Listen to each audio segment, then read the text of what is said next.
folks, it's Eugene Holden again, and we're taking a deeper dive into today's guide for March 17th, and it is entitled The Indivisible Whole.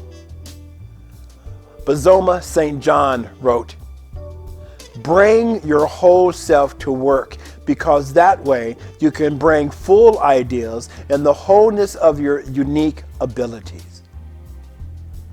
The wholeness of your unique abilities.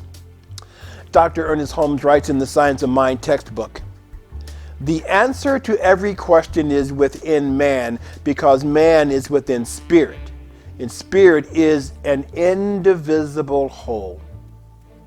So in other words, we are whole, we are perfect, we are complete, and we are within life, and all of life is within us.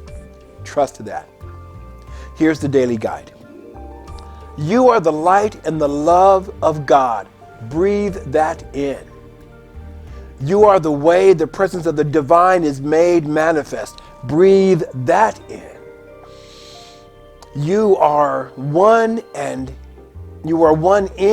and of the indivisible whole, which means no matter what the appearances are, all is well.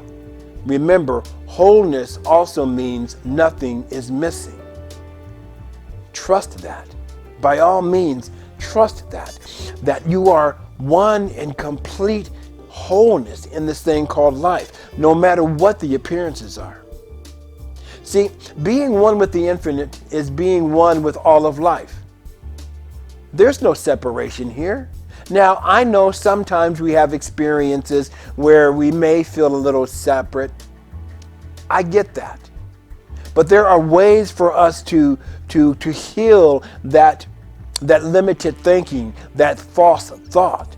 And if you need help with that, contact me. The good of life is everywhere present. However, the only way to experience this truth is to recognize the truth as living in, through, and as you. Can only recognize it living in, through, and as you. Remember, we talked about recognition as being, know again. Know thyself. Oh, here's something about know thyself. That's only a part of what that phrase says.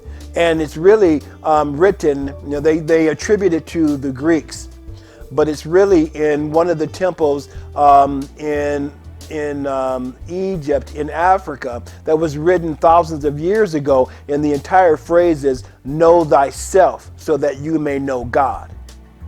How cool is that? Know thyself so that you may know God. So let me reread that second paragraph. Being one with the infinite is being one with all of life.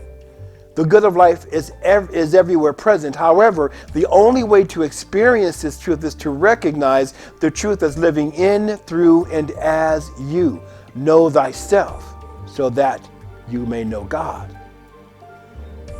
Now, obviously, this will take practice because we are bombarded with news that life is something to be feared. We have, wars and rumors of war. We have viruses that are going around. We have political unrest. We have racial unrest. But let's not get pulled by those weapons of mass distraction. Remember who we are. Fear is not of God. As Ernest Holmes reminds us in the Science of Mind textbook, God is not sick. God is not poor. God is not unhappy. God is never afraid. And because we are created in the spiritual image and after the nature of God itself, and then we can take on those same attributes of wellness, of abundance, of joy, and of faith. Being one in the indivisible whole, being one with the wholeness of the divine, really means we were not created to experience anything but grace, beauty, and peace. We were not created to experience anything else but grace, beauty, and peace. Now, let me be clear here, right? This is not a spiritual bypass. This is abiding in the truth of our being. This is abiding in the truth of your being.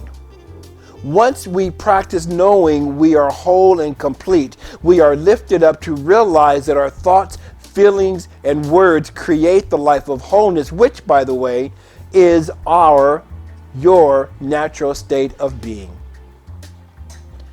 You are one in God, and God is one in you. And here is today's affirmation. I am one with the whole of life. I am one in God. All is well, and I am grateful. Peace and blessings. I'll see you tomorrow.